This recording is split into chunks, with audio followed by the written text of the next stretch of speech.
नमस्कार दोस्तों, टेक्निकल अब यूपी कॉप में आपका स्वागत है।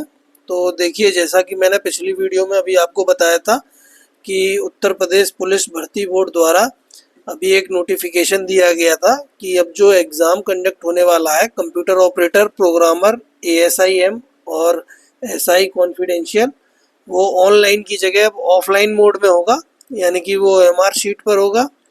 तो अभी उन्होंने डेट को क्लियर नहीं किया है, तो डेट के लिए बताया है कि जो एग्ज़ाम के एडमिट कार्ड आएंगे तभी वो डेट को भी क्लियर कर देंगे। तो जैसा कि हमारा कंप्यूटर सेक्शन की सीरीज़ चल रही थी इन एग्ज़ाम को क्लियर करने के लिए, तो कंप्यूटर नेटवर्क्स की मैंने पिछली वीडियो बना के अपलोड किया था। तो जो लोगों ने नहीं देखा है वो लोग उस वीडियो को पहले देख लें, उसके बाद इस वीडियो को देखें। इस वाली वीडियो में मैंने दोस्तों कंप्यूटर नेटवर्क्स का लगभग 80% पार्ट को मैं कवर कराने की कोशिश की है कि इसमें जो इम्पोर्टेंट क्वेश्चंस किस तरीके से बनेंगे वो मैं टॉपिक्स को क्लियर किया है इस टॉपिक में। तो आप ये दोनों वीडियोस को ज़रूर देख के जाइएगा, क्योंकि 10 से 12 क्वेश्चन इसमें करीब आते हैं। अभी मुझे बहुत सारे लोगों के कमेंट आ रहे हैं दोस्तों कि क्या कट ऑफ जाएगी, अभी एग्ज़ाम डेट क्या है। तो देखिए, जब आप लोगों को बार बार मैं बता रहा हूँ कि नोटिफिकेशन आ जाएगा आपके पास, और एग्ज़ाम की डेट से ज़्यादा आप अपनी प्रिपरेशन पे ध्यान दीजिए और कट ऑफ से मतलब मत रखिए। क्योंकि कट ऑफ तो मान के चलिए, अगर एग्ज़ाम का लेवल जो है वो इजी रहा तो कट ऑफ ऊपर जाएगी, अगर मीडियम रहा तो लेवल में रहेगी, और अगर हाई रहा तो मैं कट ऑफ जो है लो जाएगी। आपको सिर्फ अपनी एक सीट से मतलब है, आपकी जो तैयारी है वो सिर्फ आपकी एक सीट की रहनी चाहिए कि कट ऑफ चाहे कहीं भी जाए आपको उसमें एक सीट को लेना है।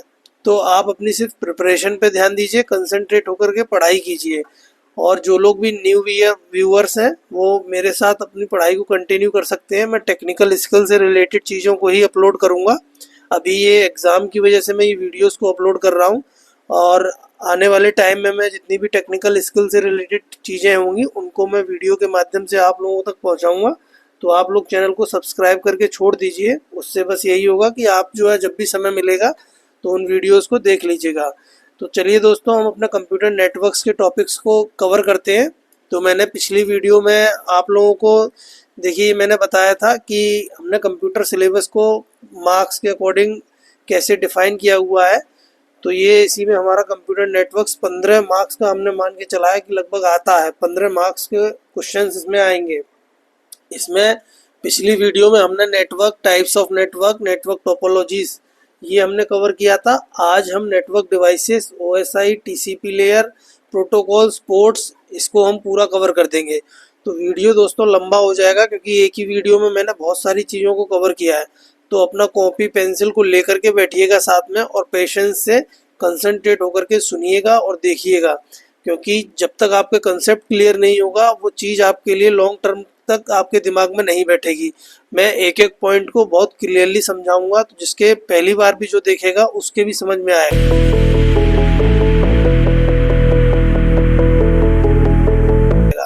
तो दोस्तों, अब हम बात करते हैं सबसे पहले कि टाइप्स ऑफ नेटवर्किंग डिवाइसेस की। हमने पिछली वीडियो में देखिए नेटवर्क को पढ़ा था।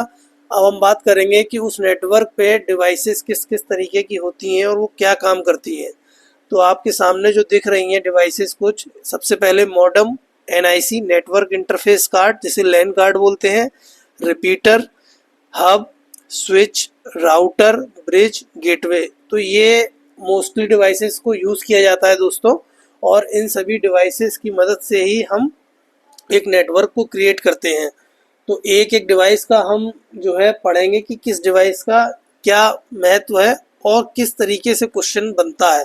तो मैं आपको साथ के साथ क्वेश्चन बताता जाऊंगा, आप अपना उसको नोट कर लीजिएगा। क्योंकि दोस्तों देखिए, जब आप सुनेंगे तो आपको समझ में तो आएगा, लेकिन आप जब उसे राइट डाउन नहीं करेंगे तो कुछ टाइम बाद आप उसे भूल जाएंगे। आप नोट करते जाएंगे तो उससे क्या होगा कि आपका जब रिवीजन करना होगा तो आपके दिमाग में ये रहेगा कि हाँ मुझे ये चीज़ पढ़नी थी, तो आपने उसको फटाक से रिवीजन कर लिया। तो चलिए हम सबसे पहले पढ़ते हैं कि देखिए हब क्या होता है। तो देखिए दोस्तों, अगर आज की डेट में आपने विद्यालय वगैरह की लैब देखी होगी, तो अगर 4 कंप्यूटर कहीं जुड़े हुए हैं तो एक छोटी सी डिवाइस रहती है और उसको बोलते हैं हब। तो हब क्या करती है दोस्तों कि हमारे 4 कंप्यूटर्स को आपस में कनेक्ट कर देती है। लेकिन अब हब कनेक्ट तो कर देती है, लेकिन इसका काम क्या रहता है? तो देखिए ये क्या करती है, ये डेटा को ब्रॉडकास्ट करती है, यानी कि जितनी भी डिवाइसेस कनेक्ट है ये उन सभी में डेटा को ब्रॉडकास्ट करेगी। जैसे कि आपने देखा होगा कि हम टीवी चैनल्स को देखते हैं तो वो ब्रॉडकास्ट मैसेज होता है, जो क्रिकेट आता है वो ब्रॉडकास्ट लाइव होता है, वो सभी जगह एप्लीकेशन पे एक जैसा ही दिखेगा। इसी तरीके से हब में क्या है कि हम किसी मैसेज को, किसी डेटा को जब हम सेंड करते हैं तो वो सभी डिवाइसेस में ब्रॉडकास्ट होता है। अब हब कितने प्रकार के होते हैं? 3 तरह के होते हैं, एक्टिव हब, पैसिव हब और इंटेलिजेंट हब। तो आप ये 3 टाइप्स के हब को दिमाग में रख लीजिएगा कि एक्टिव हब, पैसिव हब। कभी कभी क्वेश्चन यहाँ आ जाता है कि एक्टिव हब क्या होता है या पैसिव हब कौन सा होता है, तो ये आप पढ़ लेना दोस्तों, ये आप नोट कर लीजिए कि आपको ये पढ़ना है कि एक्टिव हब और पैसिव हब में क्या डिफरेंस होता है। यहाँ क्वेश्चन इस तरीके से आता है कि हब जो है क्या डिफरेंस होता है हब और स्विच में। तो अभी मैं आपको स्विच बताऊंगा, फिर आपको डिफरेंस बताऊंगा जो क्वेश्चन आता है। तो स्विच क्या होता है? तो देखिए switch a more advanced device than hub, यानी कि होता वो हब की तरह लेकिन उससे एडवांस होता है। इट कनेक्ट मल्टीपल डिवाइसेस, ये भी बहुत सारी डिवाइसेस को कनेक्ट करता है। Directs data traffic only to intended receipt, improving network performance and reducing congestion. यानी कि ये कह रहा है दोस्तों कि इसमें भी एक से ज़्यादा डिवाइसेस कनेक्ट होती हैं हब की तरह, लेकिन ये क्या करता है कि जो रिसिपेंट होता है, जिसको हमें डेटा को भेजना रहता है, ये उसी को ही डेटा भेजता है। ये ब्रॉडकास्ट नहीं करता है, ये सिंपल उसी के पास डेटा को भेजेगा जिसके पास वो डेटा जाना होगा। उससे क्या होता है? कंजेशन नहीं होता है, डेटा जो है हमारा कंजेस्ट नहीं होता है।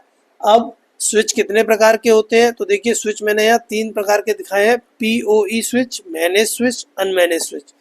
क्वेश्चन जो आता है आज की डेट में वो पीओई स्विच के ऊपर आता है। पीओई स्विच क्या होते हैं दोस्तों? Power over Ethernet.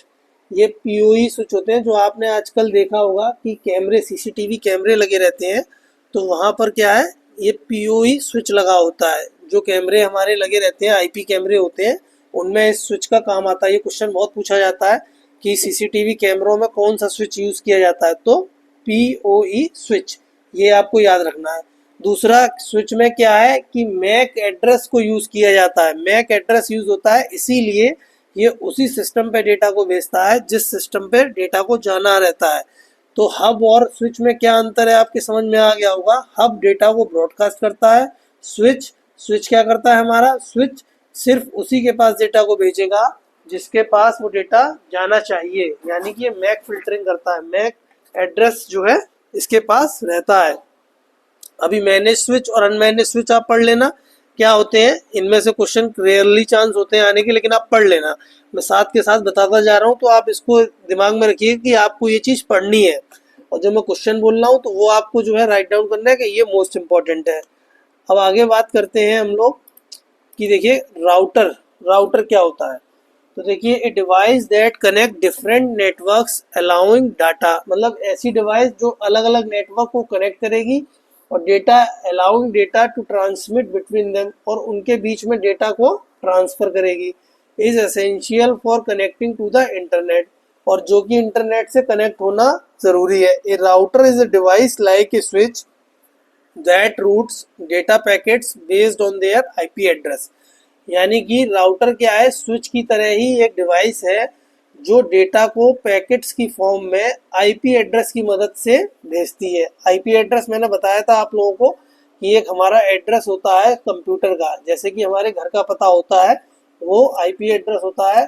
तो इसको आप पढ़ लेना कि आईपी एड्रेस के 2 वर्जन्स है, जो आईपीवी वर्जन 4 और आईपी वर्जन 6।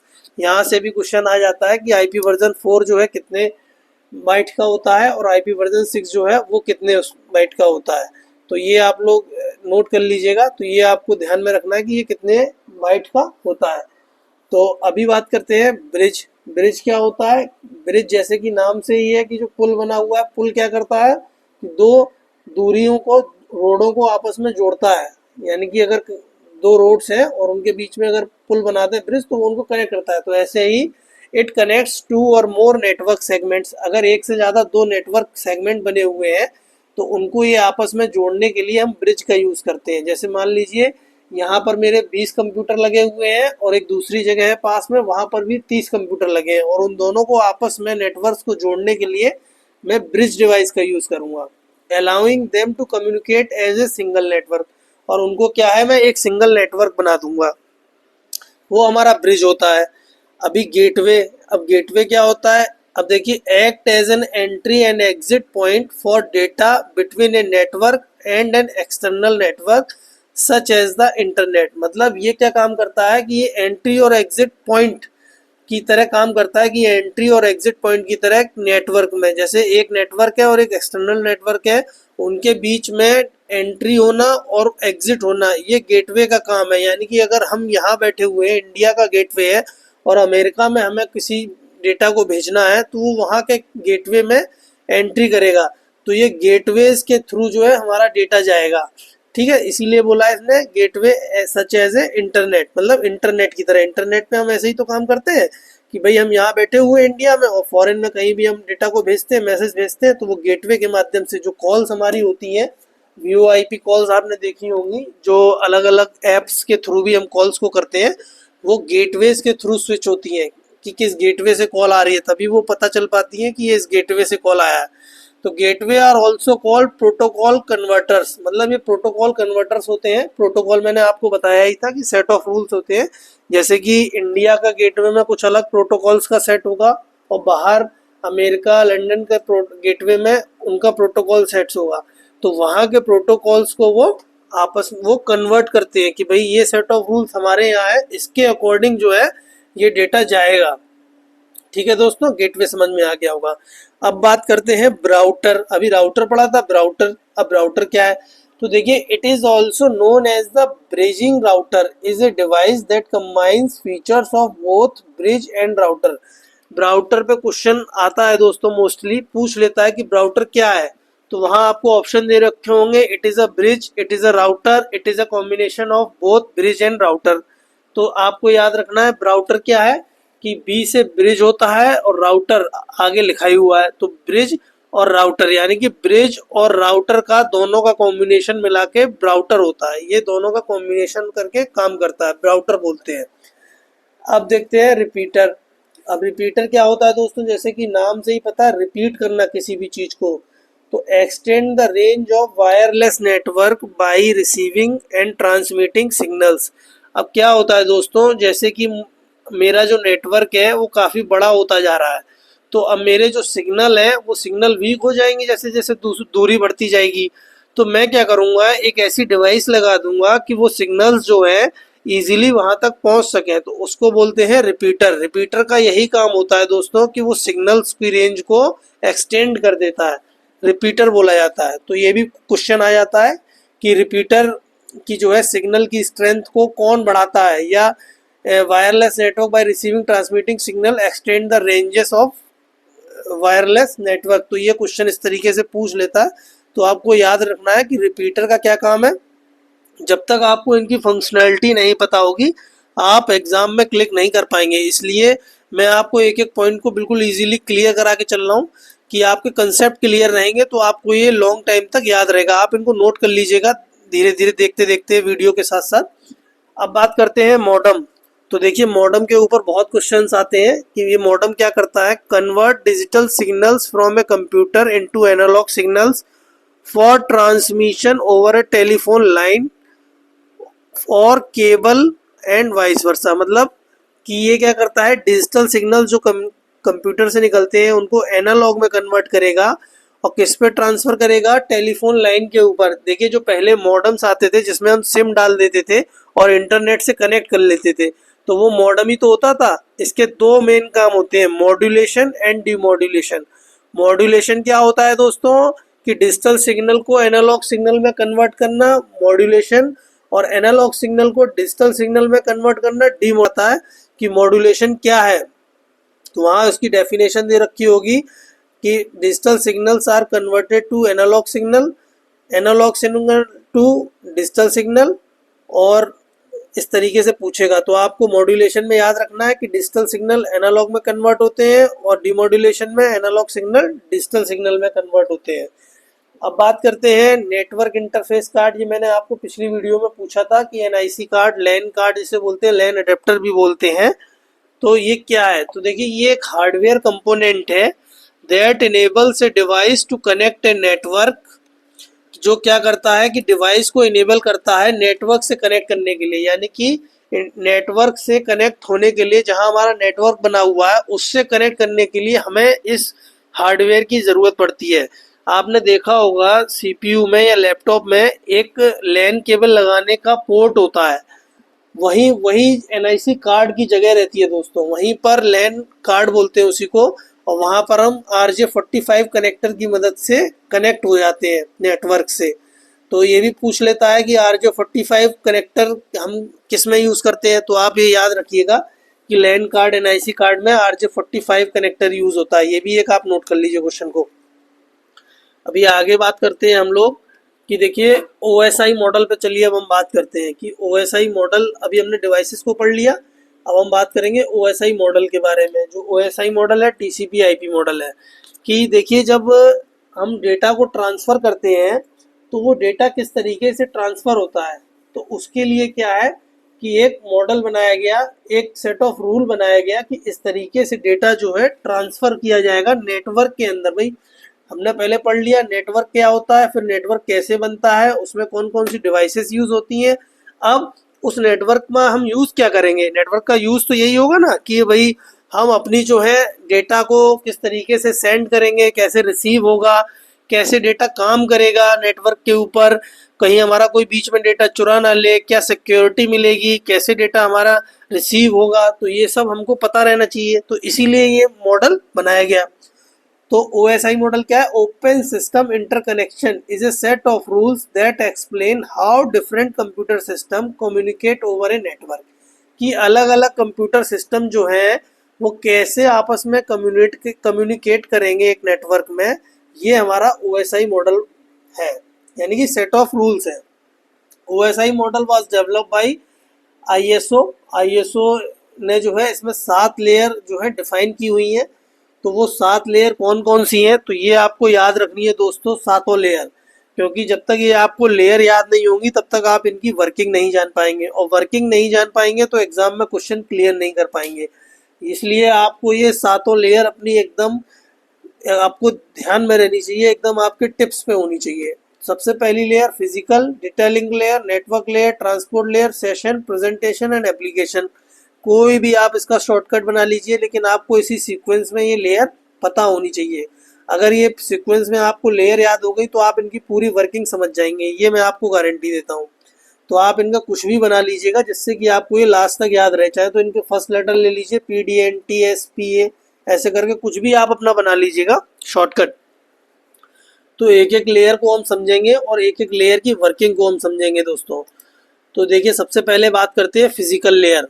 जैसे कि नाम से ये फिजिकल लेयर, यानी कि ऐसी कोई लेयर जो टचेबल हो, फिजिकली लेयर। तो the lowest layer of OSI model, सबसे निचली लेयर है ये OSI मॉडल की, जो फिजिकल लेयर कहलाती है। और देखिए जैसे कि नाम से पता चल रहा है कि फिजिकली इसमें वर्क होगा कुछ ना कुछ। तो common physical layer devices are hub, repeater, modem and cables. जहां पर केबल्स यूज होती हैं, मॉडेम डायरेक्टली कंप्यूटर के सिस्टम में टच होते हैं, रिपीटर को डायरेक्ट हम यूज करते हैं, हब को यूज करते हैं। तो ये क्या है? Physical layer. फिर हम क्वेश्चन आता है दोस्तों यहाँ पर कि हब कौन सी लेयर पे काम करता है, रिपीटर कौन सी लेयर पे काम करता है, मॉडेम और केबल किस लेयर पे काम करते हैं। तो ये आपको याद रखना है, फिजिकल लेयर पे काम करते हैं। डेटा किस फॉर्म में इसमें ट्रांसफर होता है फिजिकल लेयर पे, तो आपको पता है बिट्स की फॉर्म में। डेटा जो है बिट्स में ट्रांसफर होगा, क्योंकि सबसे लास्ट में जो डेटा होता है वो 0 और 1 की फॉर्म में होता है, और वो कन्वर्ट होके हमको दिखता है। तो डेटा फिजिकल लेयर हमारी सबसे लोएस्ट लेयर है, तो हमारा डेटा किस में जाएगा? बिट्स की फॉर्म में। ये क्वेश्चन बहुत आता है कि फिजिकल लेयर में डेटा किस फॉर्म में ट्रांसफर किया जाता है, तो बिट्स में। एकदम आप नोट कर लेना दोस्तों ये सब क्वेश्चन। अब ट्रांसमिशन मोड मैंने आपको पिछली वीडियो में बताए थे, तो वो ट्रांसमिशन मोड यहाँ पर यूज होते हैं कि वो डेटा कैसा है, सिंप्लेक्स है, हाफ डुप्लेक्स है या फुल डुप्लेक्स है। समझ गए? तो ये आपको पता रहना चाहिए ट्रांसमिशन मोड्स। अभी बात करते हैं data link layer. Data link layer दूसरी लेयर आती है। अब यहाँ पर क्या है दोस्तों कि यहाँ पर देखिए जो डिलीवरी होती है डेटा की वो नोड टू नोड होती है। नोड का मतलब होता है कंप्यूटर। मैंने पिछला बताया था कि नोड क्या होगा, एक हम बोलेंगे डिवाइस को, डिवाइस टू डिवाइस डिलीवरी होती है, दूसरी लेयर है। फिजिकल लेयर के बाद डेटा लिंक लेयर, और इसमें नोड टू नोड डिलीवरी होती है। क्वेश्चन आता है ये कि डेटा लिंक लेयर में, या ये पूछा जाएगा आपसे कि नोड टू नोड डिलीवरी किस लेयर पे होती है, तो आपको याद रखना है डेटा लिंक लेयर पे होती है। अब जो डेटा पिछली फिजिकल लेयर में बिट्स में था, लेकिन डेटा लिंक लेयर में किस में जाता है, ये फ्रेम्स में जाता है। यानी कि डेटा लिंक लेयर तक जो डेटा आएगा वो डेटा लिंक लेयर में फ्रेम्स में आएगा। फ्रेम्स के बाद वो डेटा बिट्स में कन्वर्ट हो जाएगा जब वो फिजिकल लेयर के पास जाएगा। यहाँ पर कौन कौन सी डिवाइसेस यूज होती हैं, स्विच और ब्रिजेस। यानी कि स्विच यूज होता है, ब्रिज तो ये बहुत क्वेश्चन आता है। तो देखिए स्विच क्या है, वो नेटवर्क लेयर पे भी काम करते हैं और ये डेटा लिंक लेयर पे भी काम करते हैं स्विचेस। तो ये आप ध्यान रखिएगा कि जो स्मार्ट स्विचेस होते हैं जो मैक एड्रेस वगैरह को यूज करते हैं, तो वो क्या है नेटवर्क लेयर पे जाते हैं जो आईपी वगैरह को यूज करते हैं, और जो सिंपल स्विचेस होते हैं वो डेटा लिंक लेयर पे काम करते हैं। ब्रिजेस जो है, और जो ब्रिजेस जो है वो जो है हमारे डेटा लिंक लेयर पे काम। तो देखिए ब्रिजेस जो है हमारे यूज होते हैं डेटा लिंक लेयर पे। ये डिवाइसेस के नाम आप लोग नोट कर लीजिए, कौन सी लेयर पे कौन सी डिवाइस काम करती है। अब बात करते हैं नेटवर्क लेयर पे। तो देखिए नेटवर्क लेयर का क्या काम होता है, रूटिंग का काम होता है, राउटिंग का। यानी कि यहाँ पर राउटर यूज होते हैं। राउटर का क्या काम होता है दोस्तों कि बेस्ट पाथ को फाइंड करना, जो रूट को फाइंड करना कि डेटा जो है हमारा सबसे सही तरीके से किस पाथ से जाएगा, वो हमारा राउटर का काम होता है। तो उसी को रूटिंग बोलते हैं, राउटिंग बोलते हैं। तो नेटवर्क लेयर पे देखिए डिवाइसेस में मैंने बताया था कि स्विचेस जो है वो डेटा लिंक लेयर पे भी काम करते हैं और नेटवर्क लेयर पे भी, लेकिन जो स्विचेस स्मार्ट स्विचेस होते हैं वो नेटवर्क लेयर पे काम करते हैं, और राउटर तो नेटवर्क लेयर पे काम करते ही करते हैं। अब जो नेटवर्क लेयर में डेटा आता है दोस्तों वो पैकेट्स की फॉर्म में आता है। यानी कि फिजिकल पे हमारा बिट्स में था, उसके बाद हमारे फ्रेम बन गए डेटा लिंक लेयर पे, और नेटवर्क लेयर पे पहुंचते पहुंचते वो पैकेट बन गए। तो नेटवर्क लेयर में हमारा डेटा पैकेट्स की फॉर्म में। ये क्वेश्चन बहुत आता है कि packets are use on which layer, तो ये नेटवर्क लेयर पे। Routers are use on which layer, network layer पे। इस तरीके से क्वेश्चंस को बनाइए। मैंने मोस्ट इंपॉर्टेंट जो पॉइंट्स है सिर्फ उन्हीं को मैं करा रहा हूँ। जो क्वेश्चंस आते हैं, जो पूछा जाता है, ये कंसेप्ट क्लियर होंगे तभी आप कर पाएंगे। अब इसके बाद बात करते हैं, देखिए दोस्तों फोर्थ लेयर पे ट्रांसपोर्ट लेयर। तो ट्रांसपोर्ट लेयर पे हमारा क्या है, end to end delivery of complete message. यानी कि जैसे कि ट्रांसपोर्ट लेयर से नाम से ही हमें पता चल रहा है ट्रांसपोर्टेशन, ट्रांसपोर्ट होना। भाई माल हमारा गाड़ी से जाएगा एक जगह से दूसरी जगह तक पहुंचाना, ये ट्रांसपोर्ट का ही तो काम होता है कि हमने गाड़ी को बुक किया और वहां तक माल जा रहा है। तो ये ट्रांसपोर्ट यानी कि एंड टू एंड डिलीवरी हो रही है। जहां से माल गया और जहां डेस्टिनेशन है वहां तक की पूरी डिलीवरी की जिम्मेदारी जो है वो ट्रांसपोर्ट लेयर की है, ट्रांसपोर्ट की है। तो कंप्लीट मैसेज यानी एंड टू एंड डिलीवरी कहाँ होती है, ट्रांसपोर्ट लेयर की जिम्मेदारी है। डेटा जो है वो सेगमेंट्स में होता है। यानी कि नेटवर्क लेयर में पैकेट्स में था, और यहाँ पर जाके डेटा क्या है, सेगमेंट्स में जाता है। सेगमेंट की फॉर्म में सेगमेंट बन जाते हैं उसके छोटे छोटे। और देखिए जैसे कि नाम से पता चल रहा है, जब डेटा सेगमेंट्स में था तो सेगमेंटेशन एंड रीअसेंबली, यानी कि छोटे छोटे सेगमेंट बने और उनको पूरा असेंबल करना। जैसे कोई डेटा अगर 1 MB का था तो 10-10 KB के उसके सेगमेंट बन गए और वो सारे सीक्वेंस में रीअसेंबल करना, ये ट्रांसपोर्ट लेयर का काम है। अब इसके बाद बात करते हैं हम पांचवी लेयर, सेशन लेयर की। तो देखिए सेशन लेयर में क्या है, जैसे कि नाम से पता है सेशन चलना, यानी कि कोई जैसे चलता है ना, सेशन है भाई, ये सेशन चल रहा है, ये क्लास चल रही है, ये टाइम इंटरवल चल रहा है। तो सेशन का इस्टेब्लिशमेंट, यानी कि वो सेशन जो कनेक्टेड है, वो सेशन चलना, वो कनेक्ट रखना, इस्टेब्लिश करना, ये सेशन लेयर का काम है।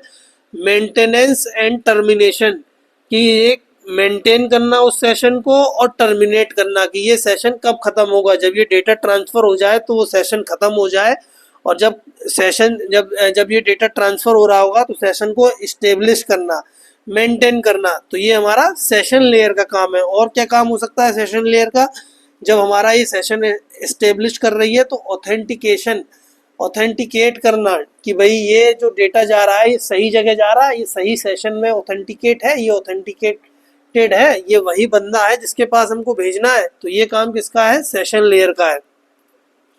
अब बात करते हैं छठी लेयर की, प्रेजेंटेशन लेयर। तो देखिए presentation layer is also called the translation layer, यानी कि प्रेजेंटेशन जैसे नाम से प्रेजेंट करना किसी भी चीज को हमारे सामने। अब वो डेटा किस फॉर्म में आ रहा है, अब वो हमें तो पढ़ने वाली फॉर्म में चाहिए होगा भाई। पीछे डेटा सबसे पहले बिट में आया, फिर फ्रेम में पहुंचा डेटा लिंक लेयर पे, फिर नेटवर्क लेयर में पैकेट्स में हो गया, फिर पैकेट्स के बाद वो सेगमेंट्स में हो गया, अब सेगमेंट्स के बाद वो डेटा असेंबल भी हुआ, उसके बाद क्या है, मतलब ये सब डिक्रिप्शन और एनक्रिप्शन की फॉर्म जो चल रही है डेटा की, तो वो हमें प्रेजेंटेशन लेयर का काम है। एनक्रिप्शन करना, उस डेटा को एनक्रिप्ट करना और फिर उसको डिक्रिप्ट करना, यानी कि हमारे डेटा को कोई पढ़ ना पाए, उस पर एक एनक्रिप्शन लगा दिया, ऐसा कोड लगा दिया कि कोई और के समझ में आएगा ही नहीं वो डेटा, और जब हमारे पास आए तो वो डिक्रिप्ट हो जाए वो डेटा, तो हम उसको पढ़ पाएंगे। सिर्फ जो डेस्टिनेशन के पास पहुंचेगा तभी वो डेटा डिक्रिप्ट हो। तो ये प्रेजेंटेशन लेयर का काम है। अभी बात करते हैं सातवीं लेयर, जो सबसे टॉप मोस्ट लेयर है ओएसआई रेफरेंस मॉडल की, एप्लीकेशन लेयर। तो एप्लीकेशन लेयर का देखिए, top of the OSI reference model, application layer जो क्या है वो बिल्कुल टॉप पे काम करती है, जो डायरेक्ट हमसे हमारे टच में रहती है, जो हमको स्क्रीन पे दिख रहा है ये सब इंटरनेट पे, वो एप्लीकेशन लेयर का कमाल है। Network virtual terminal NVT, it allows a user to log on to a remote host. ये यूजर्स को क्या अलाउ करता है? रिमोट होस्ट, यानी रिमोट पर जो काम कर रहा है उसको लॉगिन करने के लिए होस्ट को, तो ये एनवीटी का काम है। File transfer access and management, यानी कि एप्लीकेशन लेयर पे ही हम फाइलों को भेजते हैं, हम ट्रांसफर करते हैं फाइलों को। भाई हम देखते हैं ना कि फाइल को एक जगह से दूसरी जगह भेज रहे हैं, तो ये एप्लीकेशन लेयर पे ही तो हम प्रोसेस कर रहे हैं, तो ये एप्लीकेशन लेयर का काम हो गया फाइल्स को ट्रांसफर करना। मेल सर्विसेज, जो ईमेल वगैरह की सर्विसेज प्रोवाइड कराते हैं वो सब एप्लीकेशन लेयर पे। डायरेक्टरी सर्विसेज, जो डायरेक्टरीज वगैरह दे रखी होती हैं उनका यूज़ करना, कैसे हम करते हैं, आपने देखा होगा अगर आपने कभी नेटवर्किंग में किया हो कि हम जो है एड्रेस को डालते हैं, एफटीपी को यूज़ करते हैं और फाइल को ट्रांसफ़र कर लेते हैं। तो एफटीपी प्रोटोकॉल होती है, फाइल ट्रांसफ़र प्रोटोकॉल, उसके माध्यम से हम उन फाइल्स को डाउनलोड भी कर लेते हैं सर्वर से। तो ये एप्लीकेशन लेयर का काम है दोस्तों। अभी हमने ओएसआई मॉडल की देखिए सातों लेयर को पढ़ लिया, सातों लेयर की वर्किंग को पढ़ लिया, कौन सी डिवाइस कहाँ काम करती है ये भी पढ़ लिया, डेटा किस फॉर्म में ट्रांसफ़र होता है हमने ये भी पढ़ लिया। अब हम बात करते हैं टीसीपी आईपी मॉडल की बात करेंगे। तो देखिए TCP IP model was designed and developed by the department of defence in 1960s and is based on standard protocol. जो स्टैंडर्ड प्रोटोकॉल्स है, जो स्टैंडर्ड सेट ऑफ रूल्स है, ये सबसे पहले डिपार्टमेंट ऑफ डिफेंस द्वारा यूज़ किया गया था, मिलिट्री द्वारा बनाया गया था ये, और इसमें स्टैंडर्ड रूल्स थे। The TCP IP model is concise version of the OSI model, it contains 4 layer, मतलब इसमें 4 लेयर हैं, लेकिन उन चारों लेयर का जो काम है वो ओएसआई मॉडल की तरह है। ओएसआई मॉडल में 7 थी, इसमें 4 लेयर हैं। ठीक है दोस्तों, तो ये पता रहना चाहिए कि ओएसआई मॉडल में 7 लेयर है, टीसीपी आईपी लेयर में 4 लेयर्स हैं। अब क्वेश्चन यहाँ पे इस तरीके से बनेगा दोस्तों कि टीसीपी आईपी मॉडल की आपको लेयर दे रखी होगी और पूछा जाएगा कि ये लेयर ओएसआई मॉडल की कौन कौन सी लेयर को मिला करके बनी है। अब समझते हैं एक एक लेयर को हम, पहले टीसीपी आईपी को, तब इस क्वेश्चन को क्लियर करेंगे। तो देखिए सबसे पहले एप्लीकेशन लेयर, उसके बाद transport layer, network oblique internet layer जिसे बोला जाता तीसरी लेयर को, और फिर लास्ट में नेटवर्क एक्सेस लेयर, ये हमारी लास्ट लेयर है। तो इसमें 4 लेयर है टोटल हमारी। तो चारों लेयर के आप नाम याद कर लेना भाई। ओएसआई मॉडल की 7 है, इसमें 4 लेयर है। एप्लीकेशन लेयर वहाँ भी पड़ी थी, ट्रांसपोर्ट लेयर भी पड़ी थी, नेटवर्क और इंटरनेट लेयर भी वहाँ पड़ी थी। केवल नेटवर्क एक्सेस लेयर जो यहाँ पे फिजिकल लेयर की जगह हम नाम सुन रहे हैं वो नेटवर्क एक्सेस लेयर है, बस नाम का ही अंतर है। तो देखिए दोस्तों, वहां हमने फिजिकल लेयर और डेटा लिंक लेयर पढ़ी थी, यहाँ हम पढ़ेंगे नेटवर्क एक्सेस लेयर और डेटा लिंक लेयर भी बोलते हैं। ये दो लेयर का कॉम्बिनेशन है ओएसआई मॉडल की, फिजिकल लेयर और डेटा लिंक लेयर का। याद रखिएगा, टीसीपी आईपी मॉडल की जो सबसे निचली लेयर है वो फिजिकल और data link layer of OSI model का कॉम्बाइंड है।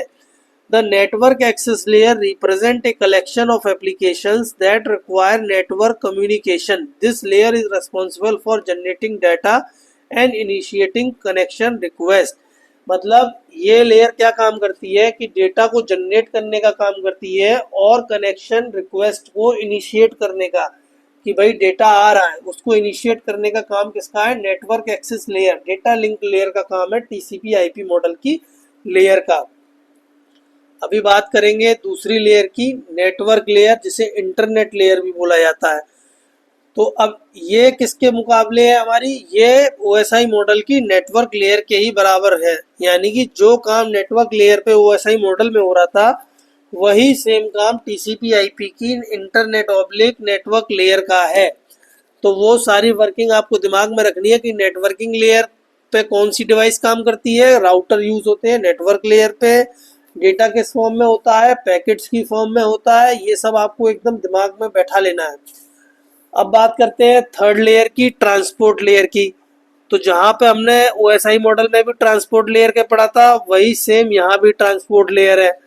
देखिए पढ़ लेते हैं एक बार कि TCP IP transport layer protocol exchange data receipt acknowledgements, यानी कि डेटा रिसिप्ट, जो डेटा ट्रांसफर होने की जो रिसिप्ट आती है, जो एक्नॉलेजमेंट होते हैं कि भाई यहाँ डेटा आ गया है, उसको ये एक दूसरे को एक्सचेंज करते हैं and retransmit the missing packets to ensure that packets arrive in order और without error.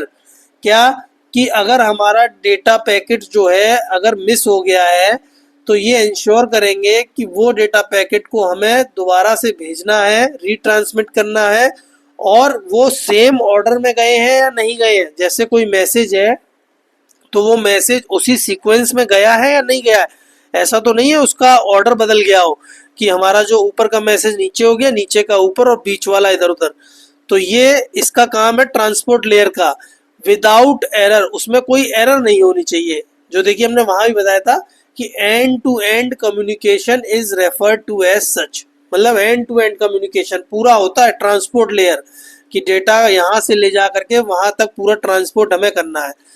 Transmission control protocol and user datagram protocol are transport layer protocols, यानी कि टीसीपी एंड यूडीपी प्रोटोकॉल्स हैं जो इस लेयर पे काम करती हैं। वो मैं आपको भी आगे बताऊंगा इसी वीडियो में कि इन पे कैसे क्वेश्चन आता है। मोस्ट इंपॉर्टेंट है ये टीसीपी एंड यूडीपी, बहुत क्वेश्चन आता है इस पे टीसीपी एंड यूडीपी पे। अभी आगे बात करते हैं ट्रांसपोर्ट लेयर के बाद। Fourth and last layer of TCP IP layer is application layer. तो ओएसआई मॉडल की अब जितनी भी लेयर बची हैं वो सारी टीसीपी आईपी में एप्लीकेशन लेयर के बराबर काम होता है। कौन कौन सी लेयर बची है? Session layer, presentation layer and the last application layer. तो इन तीनों लेयर को मिला के ओएसआई मॉडल की टीसीपी आईपी मॉडल में एप्लीकेशन लेयर का काम है। तो सेम वही वर्किंग है। तो अब टीसीपी आईपी मॉडल आप समझ गए, ओएसआई मॉडल समझ गए, इसका एक ब्रीफ हम देख लेते हैं दोनों का कंबाइंड। तो देखिए इस वाली पिक्चर में आपको दिख रहा है, एक साइड में ओएसआई मॉडल दे रखा है, बीच में टीसीपी आईपी, यानी कि ओएसआई मॉडल की application, presentation and session layer मिलकर के बन रही है टीसीपी आईपी में एप्लीकेशन लेयर। ट्रांसपोर्ट लेयर की जगह ट्रांसपोर्ट लेयर, नेटवर्क लेयर की जगह इंटरनेट लेयर हो गई, इंटरनेट ऑब्लिक नेटवर्क लेयर मान लीजिए। और डेटा लिंक लेयर और फिजिकल लेयर के लिए नेटवर्क एक्सेस लेयर। इधर 4 लेयर होती है, उधर 7 लेयर होती है। अब इनकी प्रोटोकॉल्स, कौन कौन सी प्रोटोकॉल्स किस लेयर पे यूज होती हैं ये भी दे रखा है। इनको हम डिटेल में भी पढ़ेंगे प्रोटोकॉल्स को आगे। तो ये आप एक समझ लीजिए, इस पिक्चर को आप दिमाग में बैठा लीजिए। ये क्वेश्चन बहुत आता है कि डेटा लिंक लेयर और फिजिकल लेयर को मिला करके टीसीपी आईपी की कौन सी लेयर बनती है।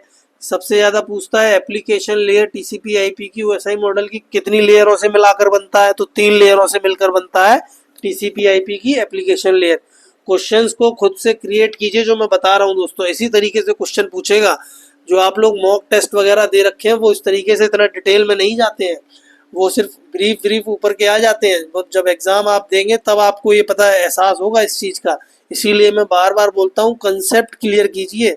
अगर कंसेप्ट क्लियर होगा तो वो आप समझ जाएंगे एक बार, तो टाइम बेशक लग सकता है थोड़ा सा, लेकिन आपके दिमाग में चीज़ें बैठ जाएंगी हमेशा के लिए। तो आप वहाँ पे इजीली क्वेश्चन को लॉजिकली क्लियर कराएंगे। चलिए तो आगे बात करते हैं प्रोटोकॉल्स की। तो देखिए प्रोटोकॉल्स क्या मैंने बताया था, सेट ऑफ रूल्स होता है। ये क्वेश्चन पूछ लेता है कि व्हाट आर प्रोटोकॉल्स, तो set of rules defined on a network are protocols. तो अब देखिए प्रोटोकॉल्स की हम बात करते हैं कि फिजिकल लेयर पे कौन कौन सी प्रोटोकॉल्स काम करती हैं।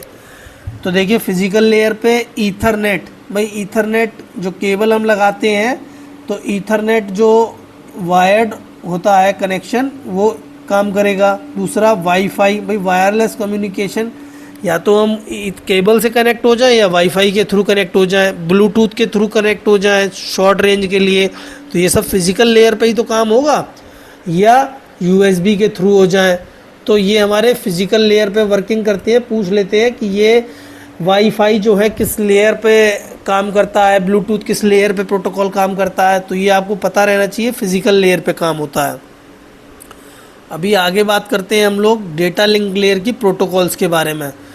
तो देखिए डेटा लिंक लेयर पे ये कुछ प्रोटोकॉल्स दे रखी हैं जो मैंने मोस्ट इम्पॉर्टेंट लिख रखी हैं।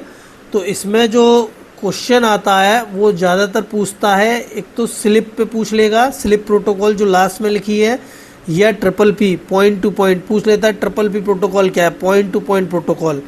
तो ये आपको पता रहना चाहिए कि दो डिवाइसेस में कनेक्शन के कम्युनिकेशन के लिए ट्रिपल पी प्रोटोकॉल यूज़ की जाती है। तो पढ़ लीजिएगा इसका। HDLC क्या है, HDLC high level data link control, a collection of protocol that organize data into frames for transmission between network nodes. यानी कि नेटवर्क में जो दो डिवाइसेस दे रखी होंगी उनमें डेटा को फ्रेम्स की फॉर्म में ऑर्गेनाइज करना, ये हमारा HDLC का काम है। LLDP, ईथरनेट, उसके बाद सीरियल स्लिप, ये बहुत आता है। स्लिप के ऊपर क्वेश्चन अधिकतर आता है कि स्लिप प्रोटोकॉल जो है वो कहाँ यूज़ होती है। तो डायल अप कनेक्शंस, जो डायल अप कनेक्शन पहले देखिए मोबाइल से कनेक्ट करके हम लोग सिस्टम में बनाते थे, आपने नहीं बनाए होंगे अब डायल अप कनेक्शन, अब नहीं, बहुत कम बनते हैं, अब कोई ज़्यादा नहीं बनाता। अब तो डायरेक्ट जो है नेटवर्क से कनेक्ट हो जाते हैं, मॉडेम्स चल गए हैं, राउटर वगैरह लग जाते हैं घरों में, तो अब डायल अप कनेक्शंस वगैरह बहुत कम वो बनते हैं। तो डायल अप कनेक्शन वगैरह के लिए स्लिप प्रोटोकॉल का यूज़ होता है, ये क्वेश्चन आता है अधिकतर, तो आप इसको नोट कर लीजिएगा अपनी कॉपी में। अब बात करते हैं नेटवर्क लेयर की प्रोटोकॉल्स पे।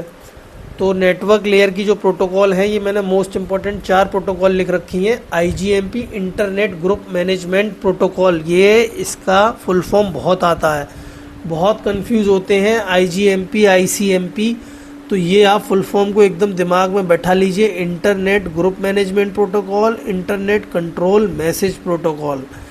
ARP और RARP, इन पे भी क्वेश्चन बहुत आता है। ARP protocol address resolution protocol, ये रिसीवर के एड्रेस को फैच करने का काम करती है। ये पूछ लेता है कि रिसीवर के एड्रेस को फैच करने के लिए कौन सी प्रोटोकॉल यूज़ होती है, RARP और ARP। तो याद रखना है रिसीवर के लिए ARP, और reserve address resolution protocol RARP, ये सर्वर के एड्रेस को फैच करने के लिए, जो सर्वर से हम रिक्वेस्ट करते हैं वहाँ से जो एड्रेस फैच होगा वो RARP की मदद से होता है।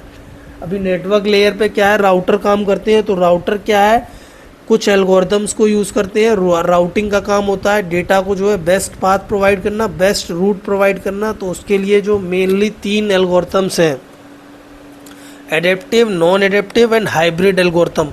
क्वेश्चन आपसे पूछा जाएगा which of the following is a routing algorithm. अगर आपको ये 3 नाम पता होंगे तो आप इसको कर पाएंगे, adaptive, non adaptive and hybrid. सिर्फ नाम पता रखिएगा, adaptive, non adaptive and hybrid algorithm, ये राउटिंग एल्गोरिथम है। बहुत आता है ये क्वेश्चन, पूछा जाता है which of the following is the routing algorithm, तो याद रखिएगा। अब बात करते हैं ट्रांसपोर्ट लेयर की। तो देखिए ट्रांसपोर्ट लेयर मैंने अभी आपको बताया था, सबसे ज़्यादा मोस्ट इम्पॉर्टेंट क्वेश्चन आता है यहाँ पे UDP और TCP के ऊपर। इसमें से बहुत क्वेश्चन बनती हैं दोस्तों। यूडीपी प्रोटोकॉल है, टीसीपी प्रोटोकॉल, ये ट्रांसपोर्ट लेयर पे काम करती है। UDP stand for user datagram protocol. User datagram protocol provides a non sequential transmission of data. It is a connection less transport protocol. अब देखिए सवाल ये आएगा आपसे कि यूडीपी कैसी प्रोटोकॉल है, तो ये कनेक्शन लेस प्रोटोकॉल होती है, वायरलेसली यूज़ की जाती है, ये यूडीपी प्रोटोकॉल है। TCP protocol transmission control protocol. TCP provides is a connection oriented protocol. ये कनेक्शन ओरिएंटेड होती है। बहुत क्वेश्चन आता है दोस्तों ये, which of the following protocol is connection less, तो वहाँ पर कंफ्यूज मत होइएगा, एकदम बैठा लीजिए। कनेक्शन लेस होती है यूडीपी और कनेक्शन ओरिएंटेड होती है टीसीपी। याद करने का मैं तरीका बता दूंगा अभी आगे इसी में कि कैसे आपको ये याद रहेगा कि ये कनेक्शन लेस है और ये कनेक्शन ओरिएंटेड है। और एक क्वेश्चन आता है कि इनमें से यूडीपी टीसीपी में से कौन सी फास्टर है, तो यूडीपी हमेशा फास्टर प्रोटोकॉल है। ये क्वेश्चन बहुत आता है, which of the following is a faster protocol, UDP और टीसीपी। तो टीसीपी के मुकाबले यूडीपी फास्टर प्रोटोकॉल है। तो इसी में आगे पढ़ते हैं हम लोग टीसीपी आईपी में, टीसीपी और यूडीपी में। देखिए TCP has a 20 to 60 byte variable length header. जो इसका हेडर होता है वो 20 से 60 होता है और यूडीपी का 8 बाइट का होता है। इसमें फिक्स्ड लेंथ हेडर होता है। यूडीपी का फिक्स्ड लेंथ हेडर होता है, ये दिमाग में एकदम बैठा लीजिए, क्वेश्चन बना लीजिए कि फिक्स्ड लेंथ हेडर किसका होता है। यूडीपी का होता है 8 बाइट का और टीसीपी का 20 से लेके 60 के बीच में हो सकता है। जो हेडर की लेंथ होगी वो 20 से 60 हो सकती है। TCP provides extensive error checking mechanism. जो एरर चेकिंग मैकेनिज्म यूज़ होती है टीसीपी में, और UDP only the basic error checking mechanism. मतलब टीसीपी में एक्सटेंसिव होती है, बहुत ही अच्छी वाली मैकेनिज्म यूज़ की जाती है, और इसमें basic error checking mechanism use होती है। चेकसम्स लगाए जाते हैं यूडीपी में। ये चेकसम्स आप पढ़ लेना, ये हेडर वगैरह में यूज़ किए जाते हैं चेकसम्स। तो ये आपको मैं क्वेश्चन बता रहा हूँ सिर्फ कि किस प्रोटोकॉल में चेकसम यूज़ किए जाते हैं एरर चेकिंग के लिए, तो यूडीपी में यूज़ किए जाते हैं। इस तरीके से क्वेश्चन बना के नोट कर लीजिए दोस्तों अपने इंपॉर्टेंट टॉपिक्स में, इन्हीं में से ही क्वेश्चन आ जाएगा। और जब आपको अच्छे से याद नहीं होगा तो वहाँ आपको ये तो लगेगा कि हाँ आपने पढ़ा है, लेकिन आप उसको कर नहीं पाएंगे, क्योंकि जब आप यहाँ अच्छे से लिख करके उसको अच्छे से याद नहीं कर लेंगे, 10 बार पढ़ नहीं लेंगे, तब तक ये आपके दिमाग में नहीं बैठेगा। इतना ईजी नहीं है। अभी आगे बात करते हैं कि टीसीपी कहाँ पे यूज़ की जाती है। तो देखिए जहाँ पर ईमेल भेजे जाते हैं, फाइल्स को ट्रांसफ़र किया जाता है ना, ईमेल भेजे जाते हैं, फाइल को ट्रांसफ़र किया जाता है। और देखिए ऑर्डर डिलीवरी, इसमें टीसीपी में क्या होती है, ऑर्डर डिलीवरी होती है कि जो डेटा हमारा ट्रांसफ़र हुआ है वो सीक्वेंस में हुआ है या नहीं हुआ है। हमने कोई ईमेल भेजा है तो वो पूरा सीक्वेंस में होना चाहिए। अच्छा, यूडीपी कहाँ यूज़ होता है, जो गेमिंग वगैरह हम करते हैं, वीडियो स्ट्रीमिंग वगैरह करते हैं, ऑनलाइन वीडियो चैट्स होती हैं, वहाँ पर हमारी यूडीपी प्रोटोकॉल होता है। ये क्वेश्चन भी पूछ लेता है कि ऑनलाइन वीडियो चैट्स में हम कौन सी प्रोटोकॉल, ट्रांसपोर्ट लेयर की प्रोटोकॉल को यूज़ करते हैं, तो यूडीपी प्रोटोकॉल की। यहाँ पर क्या है, नो गारंटेड ऑर्डर, कोई ऑर्डर गारंटेड नहीं होता है कि जो डिलीवरी होगी वो ऑर्डर्ड होगी, इसकी कोई गारंटी नहीं होती है। पैकेट्स तो डिलीवर होंगे, वो ऑर्डर में होंगे, इसकी कोई गारंटी नहीं होती है। तो ये भी आपके दिमाग में कंसेप्ट क्लियर होना चाहिए कि नो गारंटेड ऑर्डर जो है वो यूडीपी में होता है। तो अभी हमने देखे टीसीपी और यूडीपी को बहुत अच्छे से पढ़ा है और इस पर हमने इतने सारे क्वेश्चन बनाए हैं, तो इनको आप सब नोट कर लीजिएगा और रिवीजन करते रहिएगा इनका। अभी हम आगे बात करते हैं दोस्तों कि नेक्स्ट सेशन लेयर प्रोटोकॉल की हम बात करते हैं कि सेशन लेयर प्रोटोकॉल में हमें कौन कौन सी प्रोटोकॉल देखने को मिलेंगी। तो देखिए सेशन लेयर में बहुत सारी प्रोटोकॉल्स हैं और इसमें जो क्वेश्चन बनता है सेशन लेयर में वो सबसे ज़्यादा पूछ लेता है कि सेशन इनिशिएशन प्रोटोकॉल SIP। तो SIP प्रोटोकॉल जैसे कि मैंने बताया था, सेशन जहाँ पर भी सेशन को मेंटेन करना, a signalling protocol use for initiating, maintaining and terminating communication session, particularly for voice, video and messaging application. जैसे कि हम वॉइस कॉल करते हैं, वीडियो कॉल करते हैं, तो उस सेशन को मेंटेन करना और उस सेशन को जब हम कट कर देते हैं तो उसको टर्मिनेट करना, ये SIP प्रोटोकॉल का काम है। तो ये प्रोटोकॉल है आपको सेशन लेयर की। इसमें एक ये real time transfer control protocol है, इसको आप पढ़ लीजिएगा थोड़ा सा। और मेनली नेट बायोस पूछ लेता है कि नेट बायोस जो है किस लेयर की प्रोटोकॉल है, तो ये आपको पता रहना चाहिए कि नेट बायोस जो है सेशन लेयर की प्रोटोकॉल है। तो यही मेन इसमें पूछा जाता है ज़्यादातर, और ज़्यादा इसमें ऐसा कोई क्वेश्चन खास बनता नहीं है सेशन लेयर में। जो इसमें क्वेश्चन बनेगा सेशन लेयर का वो यही बनेगा कि जो सेशन को मेंटेन करना, उसको टर्मिनेट करना, ये किस लेयर का काम है, तो ये आपको पता रहना चाहिए सेशन लेयर का काम है। जो सेशन लेयर का क्या काम है, ऑथेंटिक करना, ऑथेंटिकेशन, ये सेशन लेयर का काम है। तो इस टाइप का क्वेश्चन जो है इसमें बन जाएगा सेशन लेयर में। अभी बात करते हैं आगे हम इसमें, जो नेक्स्ट लेयर है हमारी प्रेजेंटेशन लेयर।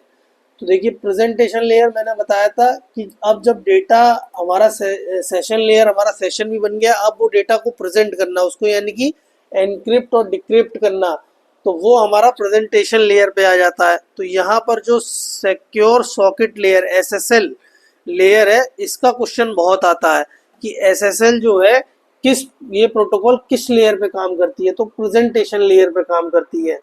देखिए इसको पढ़ लेते हैं। The secure socket layer protocol provide security to the data that is being transferred between web browser and the server. जो सर्वर और ब्राउजर के बीच में जो डेटा को ट्रांसफर किया जाता है, वहां पर एसएसएल क्या करता है, encrypt the link between A web server and A browser, जो उसको एनक्रिप्ट कर देता है, which ensure that all data pass between remains private and free from attacks, कि वो जो डेटा हम ट्रांसफर करेंगे वो प्राइवेट होगा, कोई उसको बीच में पढ़ नहीं पाएगा, देख नहीं पाएगा, और जो अटैक से दूर, जैसे व्हाट्सएप पे हम मैसेज वगैरह करते हैं तो हमारे मैसेज जो लिख के आता है ना कि एनक्रिप्शन, एनक्रिप्टेड, तो यानी उन मैसेजेस को बीच में कोई पढ़ नहीं सकता, कोई और उसको देख नहीं सकता उन मैसेजेस को। तो ये सिक्योर सॉकेट लेयर का काम है, एसएसएल का काम है। ठीक है, तो ये आपके समझ में आ गया एसएसएल। अब बात करते हैं आगे हम लोग एप्लीकेशन लेयर प्रोटोकॉल की, कि एप्लीकेशन लेयर प्रोटोकॉल, देखिए तो बहुत क्वेश्चन आते हैं इसमें एप्लीकेशन लेयर प्रोटोकॉल से, क्योंकि इसमें बहुत सारी प्रोटोकॉल्स यूज होती हैं। बात करते हैं Telnet, Telnet. Telnet stand for tele type network. इस जो टेलनेट का काम क्या है कि दोस्तों रिमोट पर लेना, जब हम किसी डिवाइस को रिमोट पर लेते हैं तो वहां पर टेलनेट प्रोटोकॉल का यूज होता है। क्वेश्चन यही आता है कि जब हम किसी डिवाइस को रिमोट पर लेंगे तो कौन सी प्रोटोकॉल यूज होती है, याद रखना टेलनेट, टेली टाइप नेटवर्क। अब देखिए दोस्तों पोर्ट नंबर में बताऊंगा पोर्ट क्या होते हैं आगे, लेकिन पोर्ट नंबर आपके लिए बहुत इंपॉर्टेंट है। हर प्रोटोकॉल का जो मोस्ट इंपॉर्टेंट प्रोटोकॉल्स है मैंने उनके पोर्ट नंबर लिखे हुए हैं, आप इनको रट के जाइएगा। पोर्ट नंबर जरूर आता है, एक ना एक पोर्ट नंबर जरूर आपसे पूछा जाएगा, 102 पोर्ट नंबर पूछ लेता है कभी कभी, लेकिन एक तो मिनिमम आएगा ही। तो टेलनेट का पोर्ट नंबर 23 है। एफटीपी जो फाइल ट्रांसफर प्रोटोकॉल, जो फाइल हम ट्रांसफर करते हैं उसके लिए एफटीपी प्रोटोकॉल का यूज किया जाता है। एफटीपी प्रोटोकॉल के लिए जो पोर्ट है वो 20 और 21 है। 20 यूज की जाती है डेटा के लिए और 21 की जाती है कंट्रोल के लिए। तो ये याद रखिएगा, एफटीपी प्रोटोकॉल जो है फाइल ट्रांसफर प्रोटोकॉल होती है। उसके बाद टीएफटीपी यानी कि ट्रिवायल फाइल ट्रांसफर प्रोटोकॉल, ये क्या है, is the strip down stock version of FTP. FTP का ही वर्जन है और जो यूज की जाती है ये प्रोटोकॉल हमारी, इसका जो पोर्ट नंबर होता है वो 69, टीएफटीपी का 69। ये घुमा के क्वेश्चन आता है आपसे, एफटीपी का ना पूछ करके टीएफटीपी का पूछ लेगा, या फिर आपसे पूछ लेगा कि एफटीपी में बताइए डेटा के लिए कौन सा पोर्ट नंबर यूज होता है। तो आपको याद रखना है 20 डेटा के लिए और 21 कंट्रोल के लिए। अभी आगे हम लोग बात करेंगे NFS, NFS network file system, network file system protocol जो है, इसका पोर्ट नंबर कितना है, 2049। ये 2049 पोर्ट नंबर होता है। SMTP simple mail transfer protocol, ये बहुत इंपॉर्टेंट है, मोस्ट इंपॉर्टेंट में इन प्रोटोकॉल्स को नोट कर लीजिएगा दोस्तों, इनमें से क्वेश्चन आता ही आता है। एसएमटीपी की फुल फॉर्म बहुत आती है, simple mail transfer protocol using a process called store and forward moves your email on across network, कि ईमेल को भेजने के लिए नेटवर्क में कौन सी प्रोटोकॉल यूज की जाती है, तो वो एसएमटीपी जिसका पोर्ट नंबर है 25। एकदम दिमाग में बैठा लीजिए। Send your communication to the right computer and email inbox, जो राइट कंप्यूटर, जैसे मैंने ईमेल अगर किसी एक बंदे को भेजा है तो वो ईमेल उसी बंदे के पास जाना चाहिए। ये काम है SMTP का, जिसका पोर्ट नंबर है 25। मोस्ट इम्पोर्टेंट है, बिल्कुल लिख लीजिए। LPD लाइन प्रिंटर डेमोन, ये प्रिंटर शेयरिंग करते हैं हम, तो वहाँ पर ये प्रोटोकॉल यूज़ की जाती है। ये भी मोस्ट इम्पोर्टेंट है। LPD पूछ लेता है किस लिए यूज़ की जाती है, तो प्रिंटर शेयरिंग के लिए यूज़ की जाती है। और इसका जो पोर्ट नंबर है वो 515 है। ये पोर्ट नंबर आप लिख लीजिए, इनके नोट्स बना लीजिए, वीडियोस को देखते देखते नोट्स बना लीजिए, जिससे आपको बार बार वीडियो प्ले न करने की ज़रूरत ना पड़े और आप नोट्स उठा के देख लें। जब आपका कंसेप्ट क्लियर ना हो तो वीडियो को वहीं से प्ले कर लें और सुन लें। अभी आगे बात करते हैं SNMP simple network management protocol. बहुत क्वेश्चन आता है, SNMP किस लेयर की प्रोटोकॉल है, तो सिंपल नेटवर्क मैनेजमेंट प्रोटोकॉल आपकी एप्लीकेशन लेयर की प्रोटोकॉल है। और इसका जो पोर्ट नंबर है, इसमें दो प्रोटोकॉल यूज होती है, TCP और UDP। TCP के लिए 161 और UDP के लिए 162। बिल्कुल लिख लीजिए, SNMP में 161 TCP के लिए यूज की जाती है और 162 जो है UDP के लिए यूज की जाती है। अभी इसके बाद बात करते हैं DNS सभी ने सुना होगा, डोमेन नेम सिस्टम। जो हम नाम लिखते हैं वो डोमेन नेम सिस्टम साइट का, उसको जो DNS प्रोटोकॉल यूज करते हैं, जिसका पोर्ट नंबर है 53। जैसे कि मैंने अगर लिखता हूँ, यहाँ पर एग्जांपल में दे रखा है www.abc.com, जो ये ट्रांसलेट करेगा वो इसका ये IP होगा। IP एड्रेस में जो इसका IP एड्रेस रजिस्टर्ड होगा, उस IP में इसको कन्वर्ट करेगा। डोमेन नेम सिस्टम वहीं से इस साइट को उठाया जाएगा और इसका जो पोर्ट नंबर होगा वो 53 होगा। याद कर लीजिएगा इसे। DHCP बहुत पूछा जाता है। DHCP दोस्तों डायनेमिक होस्ट कॉन्फ़िगरेशन प्रोटोकॉल। ये क्या करता है, it gives an IP address to host. ये सिस्टम को IP एड्रेस प्रोवाइड करता है, वो भी डायनेमिकली होता है, स्टैटिक नहीं होता है। दो तरीके के IP दिए जाते हैं, डायनेमिक एंड स्टैटिक। तो डायनेमिक मतलब चेंज होता रहता है, तो इसका जो पोर्ट यूज होता है वो 67 एंड 68। DHCP के दो पोर्ट यूज होते हैं, 67 एंड 68। ये बिल्कुल याद कर लीजिएगा दोस्तों। इसके बाद बात करते हैं HTTP एंड HTTPS। इसमें से जरूर पूछा जाता है। HTTP की फुल फॉर्म बहुत आती है, हाइपर टेक्स्ट ट्रांसफर प्रोटोकॉल, या फुल फॉर्म आएगी HTTPS की, या पूछ लेगा difference between HTTP and S। तो आपको याद रखना है कि HTTPS में क्या है, सिक्योर होती है HTTPS। अब ये क्वेश्चन नहीं बना तो ये क्वेश्चन पूछेगा कि HTTP के लिए कौन सा पोर्ट नंबर यूज होता है, तो 80 यूज होता है। 80 HTTP के लिए पोर्ट यूज होता है। और HTTPS का आपको बताना है कि कितना पोर्ट नंबर है, ये आपको कमेंट करके बताना है HTTPS का कितना पोर्ट नंबर है। अगर आपको याद है, बिना सर्च किए, नहीं पता है तो याद करके तब कमेंट कीजिएगा, लेकिन ये पता रहना चाहिए आपको। उसके बाद बात करते हैं POP, पोस्ट ऑफिस प्रोटोकॉल, जो हमारे मोबाइल में आपने देखा होगा ईमेल वगैरह के लिए, मेल सर्वर के लिए यूज़ की जाती है, वो POP प्रोटोकॉल यूज़ की जाती है। मोबाइल में अभी आप मेल सेक्शन में जाके जब चेक करेंगे, सेटिंग्स में जाएंगे तो वहाँ पर आप देखेंगे अकाउंट्स में, तो POP प्रोटोकॉल होगा अकाउंट टाइप में। अगर मेल सर्वर से कनेक्ट होना है तो POP3 प्रोटोकॉल यूज़ होती है, post office protocol version 3। POP3 का मतलब वर्जन 3।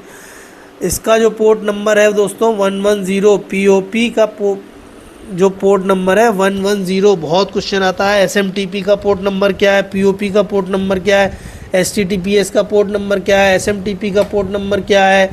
तो ये बहुत क्वेश्चन आते हैं, ये आप एकदम दिमाग में बैठा लीजिए और इजीली आप इनको क्लिक कर सकते हैं। बस आपको याद करना है, समझना है, समझ के पढ़ेंगे तो आपके दिमाग में बना रहेगा। POP दो मोड में काम करती है, डिलीट मोड और कीप मोड। डिलीट मोड में क्या होता है कि मैसेज को मेल सर्वर में जाने के बाद लोकल सिस्टम में जैसे ही डाउनलोड हो जाएगी तो वो वहाँ से डिलीट हो जाएगा। कीप मोड में क्या है कि मैसेज जो है आपका वो सर्वर में भी पड़ा रहेगा और आप जो है उसको बाद में भी देख सकते हैं। तो ये दोनों मोड में है, keep mode and delete mode में। अभी इसके बाद हम लोग बात करते हैं आगे MIME। तो ये क्या है, मल्टीपर्पज़ इंटरनेट मेल एक्सटेंशन, यानी the protocol is design to extend the capabilities of existing internet email protocol like SMTP।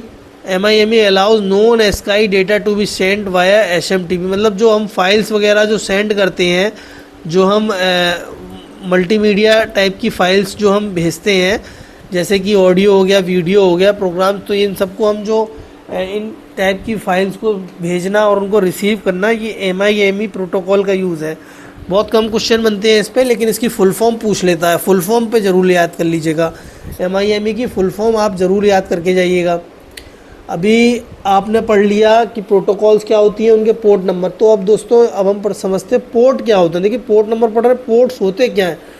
तो देखिए पोर्ट क्या है, न्यूमेरिकल आइडेंटिफायर हैं जिनकी रेंज क्या है 0 से लेकर के 65,535 तक है। यानी कि जो टोटल पोर्ट्स हैं वो हमारे 65,535 पोर्ट्स हैं। ठीक है, अब क्या है, मतलब क्या काम रहता है। तो देखिए ports are working as a pin code of our addresses to deliver the parcel और डेटा। जैसे हमारा पार्सल जो डिलीवर होता है तो हम अपना पिन कोड डालते हैं कि इस एरिया में डिलीवर होना चाहिए। ऐसे ही पोर्ट्स जो है वो पिन कोड की तरह काम करते हैं कि अगर हमने कोई मैसेज भेजा, कोई मेल भेजा, तो वो किस पोर्ट में जाएगा, वो सिस्टम के किस पोर्ट पर जाएगा वो मैसेज हमारा, वो किस टाइप का डेटा है जो वहाँ जाएगा, कौन सी वर्किंग है उसकी, तो वो पोर्ट नंबर होते हैं। तो इनकी कुछ रेंज डिफाइन की गई है दोस्तों, याद रखिएगा। पूछ लेता है कि कितने पोर्ट्स हैं, 65,535 पोर्ट है, जिसमें कि वेल नोन पोर्ट्स की रेंज क्या है 0 से लेके 1023 तक जो है वेल नोन पोर्ट्स है। और रजिस्टर्ड पोर्ट जो है वो 1024 से लेके 49,151 तक रजिस्टर्ड पोर्ट है। 1024 से 49,151 तक। बाकी के जो बचे हुए हैं वो डायनेमिक पोर्ट हैं, वो चेंज होते रहते हैं। ठीक है दोस्तों, और एक चीज़ और, पोर्ट की जो लेंथ होती है इनकी वो 16 बिट की होती है। इन नंबर की जो लेंथ होती है वो 16 बिट की होती है, साइज़ जो है वो 16 बिट का होता है। तो देखिए दोस्तों इस वीडियो में मैंने काफ़ी सारी चीज़ों को कवर करा दिया है, और जो चीज़ें छूट गई होंगी तो मैं रिमाइंड करके उन चीज़ों को अलग से एक छोटे से वीडियो में बना दूंगा। तो आप इस वीडियो को अच्छे से देख लीजिए और नोट्स बना लीजिए। मैं बार बार कह रहा हूँ, एग्ज़ाम की अब डेट आने वाली है, एग्ज़ाम की डेट आ जाएगी, जब एग्ज़ाम में बैठेंगे और कंसेप्ट क्लियर नहीं होंगे तो उस समय चीज़ें पढ़ी हुई लगेंगी लेकिन क्लिक नहीं हो पाएंगी। लॉजिकल पेपर आते हैं, मिलते जुलते ऑप्शन मिलते हैं, तो इसलिए नोट्स बनाइए, कंसेप्ट को क्लियर करके पढ़ के जाइए। एकदम फील कीजिए पढ़ते टाइम पे कि हाँ, सोचिए कि देखिए कंप्यूटर के बारे में बताया, नेटवर्क के बारे में कि केबल लगती है सिस्टम में, वो इंटरनेट से कनेक्ट करती है, वो फिजिकल लेयर हो गई। मॉडेम लगता है, हब लगता है, छोटी सी डिवाइस लगती है, वो फिजिकल लेयर पे काम कर रही है। ऐसे फील करके जब पढ़ेंगे, समझ के दिमाग से अपने आप एकदम फील करेंगे, तो आपको क्या है वो चीज़ें कंसेप्ट आपके क्लियर हो जाएंगे और आपको याद हो जाएंगी और एग्ज़ाम में आप क्लियर कराएंगे। अभी आने वाली नेक्स्ट वीडियो में मैं जो है DBMS, Boolean algebra, mobile computing, e-commerce और जो टॉपिक बचे हैं उनको भी मैं कंप्लीट कराऊंगा, जिसमें आपको जो है डेटा स्ट्रक्चर वगैरह ये सब मैं कंप्लीट करा दूंगा। आप लोग जो है साथ के साथ पढ़ते जाइए धीरे धीरे। टाइम की वजह से दोस्तों ये वीडियो तो थोड़ा लेट हो गया अपलोड होने में, लेकिन अब मैं जल्दी जल्दी कोशिश करूंगा कि पूरा कोर्स जो है आपका कंप्लीट करा दूं एग्ज़ाम से करीब 20-25-15 दिन पहले। उससे क्या होगा कि आपका जो रिवीज़न है वो अच्छे से हो जाएगा। तो जो मैं क्वेश्चन आपको बताता जा रहा हूँ टॉपिक के साथ साथ दोस्तों, उनको मत एटलीस्ट छोड़ के आइएगा, उनको आप कवर करके जाइएगा, तो आपका एग्ज़ाम बहुत अच्छा जाएगा, बहुत आपको मज़ा आएगा दोस्तों। बेस्ट ऑफ लक, अच्छे से तैयारी कीजिए, मेहनत कीजिए। जय हिंद, जय भारत।